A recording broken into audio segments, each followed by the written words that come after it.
Vous êtes bien sur la radio nationale et vous avez fait le bon choix. Il est 7h à Bankas, même heure à Lobougoula, c'est à Sikasso et c'est l'heure de votre journal. Bonjour et bienvenue.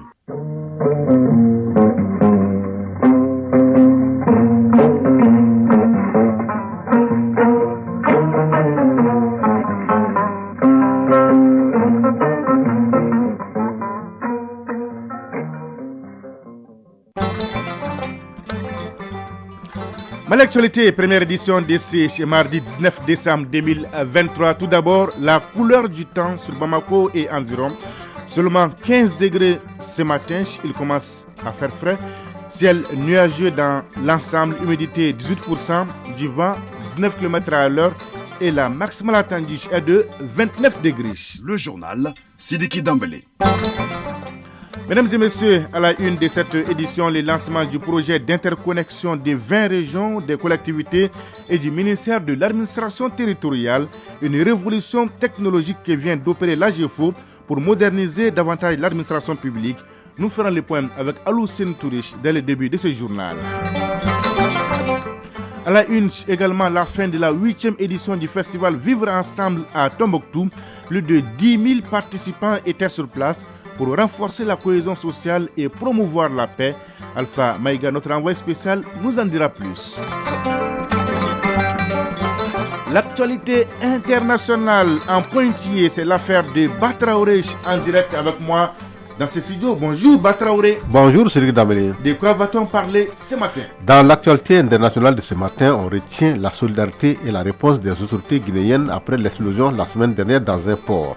La réouverture des écoles dans la région de Tillabéri au sud-ouest du Niger. En Égypte, Abdel Fattah al-Sisi, le président sortant, est réélu pour un troisième mandat de 6 ans.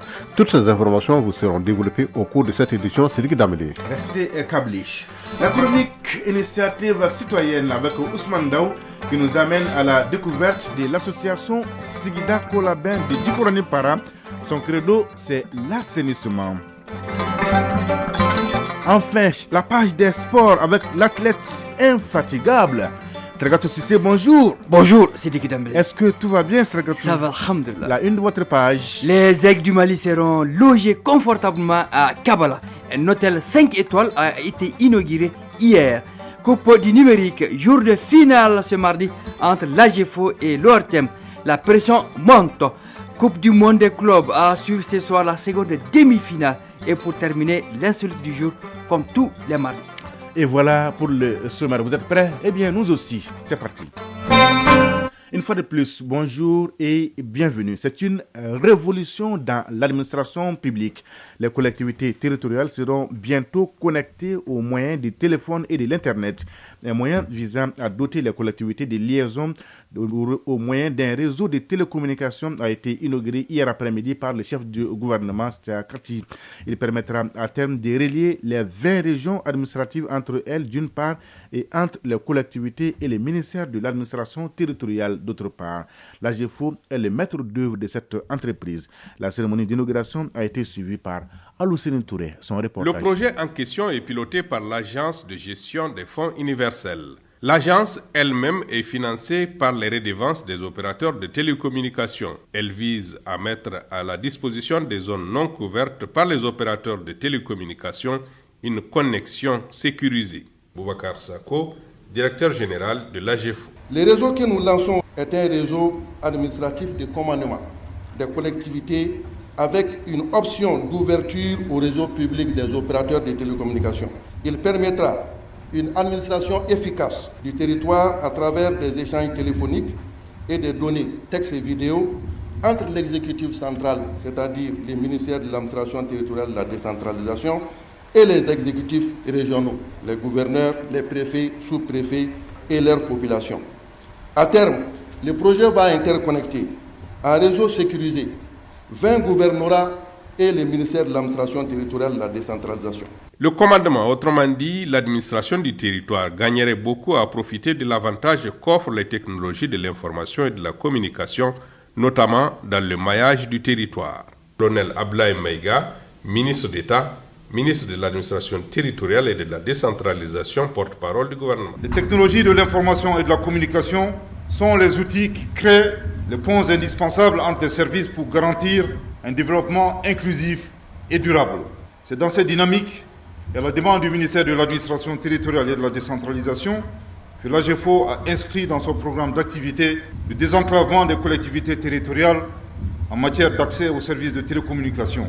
Et cela dans le cadre du développement des services et du renforcement de l'accès universel aux télécommunications et aux TIC. Le Premier ministre qui assure la fonction de président du conseil d'administration de l'AGEFO connaît bien le sujet. Il rassure de l'utilisation efficace et efficiente des fonds de l'AGEFO et un bon ciblage des actions prioritaires. Dr Shogel Kokala Maïga. L'événement auquel nous assistons rentre dans le cadre de la mise en place d'infrastructures de télécommunications privées au niveau des différentes représentations de l'État à travers le pays afin d'améliorer les conditions de travail des représentants de l'État et de faciliter le retour progressif de l'administration. Les gouverneurs et les représentants de l'administration sont nos vrais représentants et je suis fier aujourd'hui d'être au sein d'une équipe qui va travailler, Inch'Allah. Et monsieur le ministre de l'administration, vous n'en doutez même pas, vous prêchez déjà à un convaincu. Vos désirs, tant que la MRT pas les moyens, nous allons les faire. Parce que notre souci, c'est qu'à terme, tous les matins, le ministre de l'administration puisse parler à tous les gouverneurs, qu'eux puissent parler entre eux, qu'ils puissent parler à tous les préfets, qu'ils puissent parler à tous les sous-préfets, à tous les maires. Ainsi, après le monde scolaire qui s'est vu doté de centres d'accès universel, ce sont les administrateurs qui profitent du projet de mise en place d'un réseau d'accès aux services de télécommunications. Demain, ce sera certainement le monde paysan qui connaîtra cet avantage technologique. Et sur autre plan, c'est parti depuis zéro au CICB pour les travaux de la session inaugurale du comité de pilotage de la stratégie nationale de lutte contre la corruption. Au menu de cette session, l'examen et l'adoption du plan d'action 2024. Le coup d'envoi des travaux a été donné par les ministres de la refondation de l'État chargé des relations avec les institutions. Pour lui, ce plan d'action est une arme efficace contre la corruption. Le reportage est signé Nouhoum Sissoko. Cette session inaugurale du comité de pilotage de la stratégie nationale de lutte contre la corruption consacre le démarrage des activités du plan d'action 2023-2024 de la dite stratégie. Les membres du comité de pilotage se préparent pour mieux réussir leur mission. Ibrahim Ikassa Maïga, ministre de la refondation de l'État chargé des relations avec les institutions. La présente session inaugurale constitue une occasion pour les membres du comité de pilotage stratégique de s'approprier davantage, d'une part, de la stratégie nationale de lutte contre la corruption et son plan d'action, ainsi que du dispositif institutionnel de pilotage, et d'autre part, de valider le plan de travail annuel pour 2024.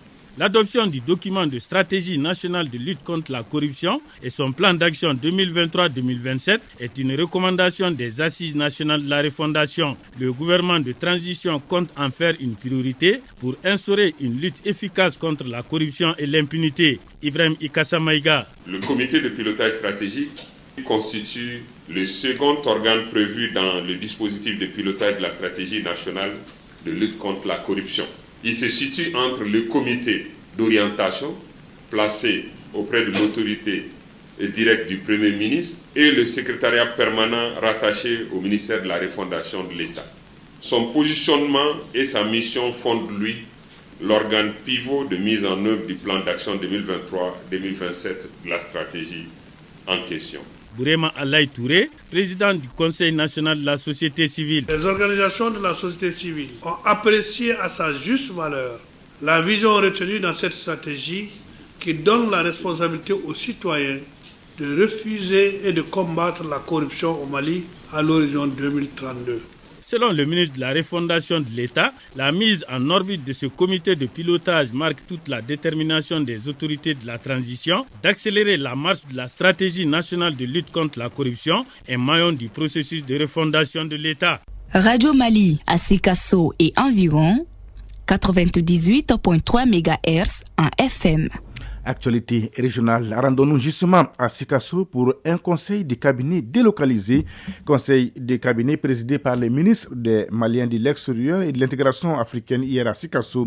Moussa Ag Attaher a également présidé l'ouverture de l'atelier sur l'état de la mise en œuvre du plan d'action 2018-2022 de la politique nationale en matière d'intégration africaine.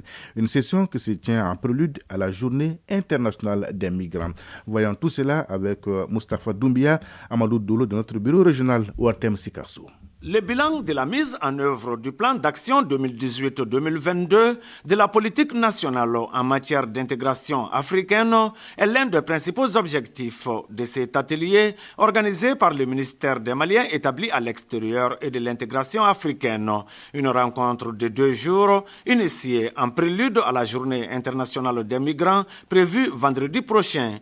Le choix de Sikasso pour cette session a des explications selon le ministre en charge de l'intégration africaine, Moussa Ago Atayer, ministre des Maliens établi à l'extérieur et de l'intégration africaine. Le choix de la région de Sikasso pour abriter l'atelier n'est point fortuit. Il se justifie par l'image qu'elle donne d'une région de brassage et d'intégration des cultures et des peuples. Cette image est aussi celle d'un carrefour, voire d'une région frontalière avec 2 pays voisins du Mali. Cette image est également celle du triangle du Balafon qui résonne dans les cœurs et dépasse les frontières imposées aux communautés de peuples jadis unis par divers liens multiformes et séculaires. La politique nationale en matière d'intégration africaine a été adoptée en 2018. Son plan d'action 2018-2022 mérite d'être évalué afin d'identifier les difficultés, proposer des perspectives et dégager des stratégies de financement. La politique en cours est l'émanation des choix des autorités maliennes. Moussa Ago Atayer, ministre des Maliens établi à l'extérieur et de l'intégration africaine. La vision malienne est celle d'une Afrique sans frontières, politiquement unie. Cette vision repose sur 4 axes stratégiques qui sont les politiques publiques, l'intégration économique et l'environnement des affaires, les politiques socio-culturelles, à savoir l'éducation, la santé, la jeunesse, le genre, le sport, l'art et la culture, et enfin la communication autour des objectifs et programmes de l'intégration africaine. Avant l'ouverture de l'atelier, le ministre Moussa Ag Atayer a présidé la réunion de cabinet délocalisée pour la première fois dans une région. Un conseil de cabinet précédé de la montée des couleurs au gouvernorat. La délégation ministérielle a aussi rendu visite aux notabilités. Sikasso, Moustapha Doumbia et Amadou Dolo pour l'ORTM. Radio Mali à Tombouctou et environ 99.9 MHz en FM. De Sikasso, rendons-nous à Tombouctou où les rideaux sont tombés hier sur la 8e édition du festival Vivre Ensemble. Plus de 10 000 personnes issues de différentes communautés ont participé à l'événement qui a permis de promouvoir la cohésion sociale et surtout de relever l'économie locale. On fait le point avec notre envoyé spécial Alpha Maïga, appuyé par nos stations de Taoudeniche et de Tombouctou. Pendant que les lampions s'éteignent sur les dunes fraîches de la cité des 333 saints du Festival du Vivre Ensemble, les festivaliers des différents horizons se sont dit dans un concert de remerciements de joie. Al-Barka, Wandagui, Auniche, Al-Hareje, Shkran. Et d'ici là, un premier bilan en chiffres est tiré. Salaha Meiga, initiateur du festival. Sur 7 jours du début de la foire à aujourd'hui, fait une fréquentation graduelle de près de 50 000 pieds qui mettent les pieds sur les sites du festival et près de 1000 personnes qui quittent à Gundama, Diri, à Nyafunke, à Bamako, à Mopti, à Sikasso depuis 4 ans. On arrive à avoir quelques touristes qui ont des visas d'entrée, de venir visiter Tombouctou et de partir qui participent dans ces festivals. Aujourd'hui, nous avons une dizaine de médias accrédités qui couvrent le festival, la grande mobilisation de notre chaîne nationale. La 8e édition du festival Vivre Ensemble, ce sont plusieurs communautés des régions de Taoudeni, Tombouctou, mais aussi des pays voisins comme la Mauritanie, l'Algérie, qui ont participé à l'événement pour la cohésion et la paix, mais également le relèvement de l'économie locale de la zone. Ibrahim Sissé, président du conseil régional de Tombouctou. C'est une occasion aujourd'hui pour nous de revisiter notre histoire et de dire à ceux qui sont dans cette violence que ça, ce n'est pas Tombouctou. Il n'y a pas de fissure, il n'y a pas de divergence et il n'y a pas de division à Tombouctou. Bakoun Kanté, gouverneur de la région de Tombouctou. Les fils et les filles de Tombouctou doivent soigner l'image de la région de Tombouctou, à aider les autorités de la transition à développer la région de Tombouctou comme ça a été toujours le cas, pour le renforcement de la sécurité avec une grande collaboration avec les forces de défense et de sécurité. Autre rendez-vous culturel, la biennale artistique. C'est à Tumbut. Les autorités sont à pied d'œuvre. Le festival Vivre Ensemble a donné de l'espoir aux populations. Et c'est dans cette même lancée que nous continuons avec les préparatifs de la biennale 2025 que la région de Tombouctou s'apprête à organiser. Tumbouctou, la perle noire du désert, l'un des surnoms de la ville. Ma l'actualité, première édition de ce mardi 19 décembre 2023, suivre dans la deuxième partie la page internationale avec Ba Traoré. Il est là avec moi. Bonjour Ba Traoré. La page des sports, c'est avec Sragatou Sissé en pleine forme. Bonjour Sragatou. Bonjour Sidiki Dambélé. Et la chronique initiative citoyenne avec Ousmane Daouk. Il est 7h16 à Kouré-Malich. En Guinée, en Guinée, après l'explosion meurtrière, la solidarité et la réponse des autorités s'organisent. Oui, près de 24 heures après l'explosion qui a fait au moins 14 morts et 190 blessés selon le dernier bilan communiqué par le gouvernement, la réponse de l'État se met en place. Des rescapés ont été accueillis sur l'esplanade du Palais du Peuple. Certains ont été orientés par les autorités vers le bâtiment qui abrite l'Assemblée nationale. Il faut ajouter que le gouvernement malien a dépêché un renfort de pompiers sur place. Batraoudi. Au Niger, le gouvernement ouvre des écoles dans le Tillabéri. Les nouvelles autorités ont commencé à rouvrir les écoles fermées en raison d'insécurité dans le Tillabéri, région du sud-ouest qui connaît régulièrement des violences des groupes armés. Les nouvelles autorités nigériennes mettent en avant l'importance de garantir aux enfants un droit à l'éducation, un défi sur le plan sécuritaire et logistique. En Égypte, le président Abdel Fattah al-Sisi remporte l'élection présidentielle. Abdel Fattah al-Sisi a été réélu avec 89,6% des voix pour un troisième mandat de 6 ans. Cette annonce a été faite hier par l'autorité électorale égyptienne. Le chef de l'autorité, Azam Badawi, a déclaré que la participation avait atteint un taux sans précédent de 66,8% des 67 millions d'électeurs égyptiens. Selon la constitution égyptienne, ce troisième mandat doit être le dernier pour Abdel Fattah al-Sisi. Et de l'autre côté, le Chili qui rejette les projets de nouvelle constitution. Retour à la case départ au Chili. Après 2 échecs, ce pays conservera donc la constitution actuellement en vigueur. Avec 55% des votes, les Chiliens ont dit non au texte qui avait été élaboré par la droite et l'extrême droite, mettant ainsi fin à 4 années de débats, de scrutins à répétition et d'incertitude. Eh bien, retour à la case départ donc. Merci Batraoudé pour toutes ces informations. Bonjour Sragatou Sissi. Bonjour Sidiki Dambélé. Est-ce que tout va bien Sragatou? Oui, ça va, alhamdulillah. Donnez-nous l'heure, la bonne et la vraie heure. Il est 7h18 à Bougouni et Douékéré. On se retrouve juste après les jingles.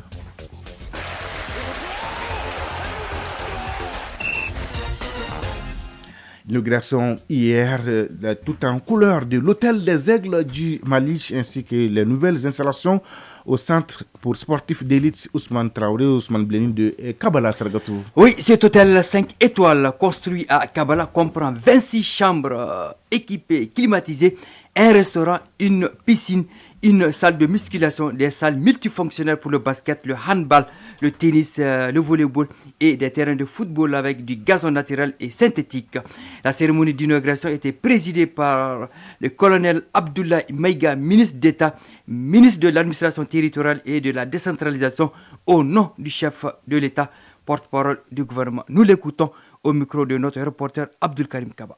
J'avoue que nous avons été agréablement surpris à la fois par la qualité des infrastructures que nous venons de voir ici. Ces infrastructures ont été réalisées sur le budget national. Ça montre à quel point nos plus hautes autorités, au premier chef le président de la transition lui-même, est attaché tous les aspects de développement socio-économique de notre pays. Le secret de toute victoire réside dans la qualité de la préparation. Nous pouvons être sûrs et certains que toutes les équipes nationales du Mali, que ce soit le football, le basketball, bien entendu d'autres sports, feront de leur mieux et faire rayonner l'image et le nom du Mali. À noter que toutes ces réalisations ont été financées sur le budget national. Ouais, hôtel 5 étoiles pour les Aigles. Donc. Coupe du numérique Sragatou, oui. La finale est à l'honneur ce mardi entre l'AGEFO et l'ORTM. Oui, coup d'envoi 16h sur le terrain synthétique du 14e arrondissement à Hamdallah Assey 2000. L'AGEFO détentrice du trophée se mesurera à l'ORTM dont c'est la première finale. Le staff technique dirigé par Sidi Mohamed Kone Junior a tout ficelé pour permettre à la structure de remporter son premier trophée dans cette compétition. Tous les signaux sont au vert. L'équipe a marqué 18 buts et encaissé 8. Le meilleur buteur de cette Coupe du numérique est Idrissa Bagayogo de l'ORTM avec cette réalisation. Le trophée est à l'ORTM. Là, c'est juste les statistiques, le pronostic sera tout. 2-1 pour l'ORTM. Bravo déjà à nos gars. Mondial des clubs, la seconde demi-finale se jouera ce soir même, Saragatou. Ah oui, tout à fait. Coup d'envoi 18h, temps universel, à l'affiche Urama Reds Gaimon du Japon, Manchester City d'Angleterre. Les Japonais d'Urama sont vainqueurs de la Ligue des champions d'Asie et les Anglais de Manchester, champions d'Europe. Hier, le club brésilien de Fluminense s'est qualifié pour la finale prévue ce vendredi en battant le club égyptien d'Al-Ahly 2-0 de notre compatriote Alou Dieng. On enchaîne avec le tirage au sort des huitièmes de finale de la Ligue des champions d'Europe. À suivre, Inter Milan Atlético de Madrid, Naples FC Barcelone, Leipzig Real Madrid, FC Porto Arsenal, Paris Saint-Germain Real Sociedad, Lazio de Rome Bayern Munich, PSV Eindhoven Dortmund et FC Copenhague Manchester City. Match aller en deux temps, les 13, 14, 20, 21 février 2024, retour les 5, 6, 12, 13 mars. Oui. Qu'est-ce qu'il nous reste L'insolite du jour. Ah oui, l'insolite du jour. Je me perds de mes papiers. Voilà. C'est bien retrouvé. L'insolite du jour. La scène a émerveillé plus d'un. Nous sommes à l'intérieur du pays, Saragatou. Un arbitre de football régional a fait parler de lui lors d'un événement spécial. Oui, l'arbitre a fait parler de lui lors d'un événement spécial. Que s'est-il donc passé, Saragatou? Vous étiez là, vous avez tout suivi. Racontez-nous tout. Alors, HT, ce sont les initiales de l'arbitre en question. Je devine déjà. Sur le terrain, il officie au centre, donc Ouais. arbitre principal. Ouais. HT décide de quitter le monde des célibataires. Ah bon? Arrive le jour de son mariage, le grand jour. Une fois l'union scellée par le maire devant Dieu et les hommes, Ouais. le couple est accueilli à la sortie par un tonnerre d'applaudissements. Ils se sont dit oui, tout le monde est content. La séance photo commence pour immortaliser cette union. Alors, la mariée surprend tout le monde en brandissant un carton rouge à son époux. Ah bon? Alors, quel sens donner à cette image? Jaune ou rouge? Rouge. Directement. Donc, quel sens donner à cette image? Allez savoir. Ouais. Pris de panique, l'arbitre essaye de fuir. Il est retenu par ses amis et certains invités. Alors, les gestes de la mariée rappellent les manières dont il distribue le carton rouge sur les terrains.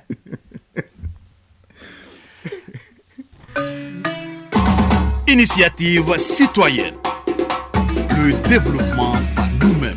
Vous allez nous expliquer l'essence de ces cartons rouges-là, Saragatou. Aujourd'hui, dans la chronique Initiative citoyenne, Ousmane Daw nous amène à la découverte de l'association Sigida Kolabin de Djikoroni Para en commune 4 du district de Bamako, une association qui milite pour l'amélioration de l'hygiène, l'assainissement et pour de meilleures conditions pour l'éducation des enfants. C'est une rediffusion. Créée il y a quelques années, l'association Sigida Kolabin est constituée de ressortissants de Djikoroni Para, résidant au Mali et à l'étranger. Elle œuvre pour la promotion de l'hygiène, l'assainissement, le maintien des enfants à l'école et lutte contre la pauvreté. Les différentes activités sont menées à travers la sensibilisation, la communication pour un changement de comportement des populations. Pour la réussite et mieux coordonner les actions, elle s'appuie sur deux leviers. Dr Mamadou Kone, président de l'association Sigida Kolabin de Djikoroni Para. Nous travaillons sur le forum pour la convergence des idées.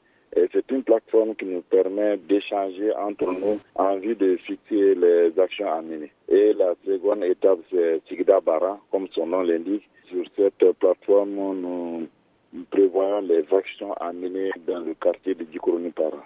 Nous avons fait une 60aine de tables bancs et nous avons offert ces tables bancs gracieusement à l'école de Djikoroni Para et les groupes scolaires Mamadou Lamine Diarra. Sigida Kolabin agit en dépit des difficultés, notamment sur le plan éducatif, avec des dons en mettant la main à la poche, même si les partenaires sont les bienvenus. difficultés que nous rencontrons aujourd'hui, ça c'est la recherche de financement. Pour le moment, l'association se base sur les cotisations des membres et des contributions. Les tables bancs qu'on a offertes est entièrement financées par les membres de l'association. Cette activité était tellement urgente, les enfants avaient du mal à suivre les cours. Nous cherchons aussi des partenaires et nous continuons à faire des cotisations et à faire des contributions pour le financement de nos activités. Agir, entreprendre, se donner la main pour relever les défis reste le credo de l'association, comme pour dire que l'union fait la force. Dr Mamadou Kone, président de l'association Sigida Kolabin de Djikoroni-Para. L'école aujourd'hui est à moins décentralisée. L'État ne peut pas tout faire. Chacun doit amener sa petite pierre dans l'éducation nationale. Et comme on le dit, la souveraineté retrouvée se base sur nous-mêmes. Nous, les Maliens, nous devons prendre en charge nos problèmes et résoudre nos problèmes tant que c'est possible. Malgré les difficultés et ses maigres moyens, Sigida Kolabin de Djikoroni-Para est convaincu que le salut du développement du pays passe par des actions collectives et à tous les niveaux pour influer positivement sur son environnement. Merci Ousmane Dao. 7h27 à Kokofata, c'est donc tout pour ce journal. Grand merci à Batraoré et à Idrissa Dambélé qui m'ont aidé à la réalisation, aux opérations techniques à Lou Koulibaly. La mise en ligne est assurée par Cheikh Abdoulaziz Koulibaly. Présentation Sidiki Dambélé. Merci de votre fidélité et de tous vos soutiens. C'est réconfortant. L'info continue sur votre chaîne. Tout de suite, la page météo suivie des avis d'Ivera Oufousseni Diara. Et à 13h, vous avez rendez-vous avec Aïsta Salou Maïga pour la deuxième édition du journal. La pensée du jour signée Jean-Paul Sartre. Dans la vie, on ne fait pas ce que l'on veut, mais on est responsable de ce que l'on est. Oui, dans la vie, on ne fait pas ce que l'on veut, mais on est responsable de ce que l'on est. Mesdames et messieurs, prenez soin de vous et des autres. Excellente journée de mardi à toutes et à tous. Au revoir.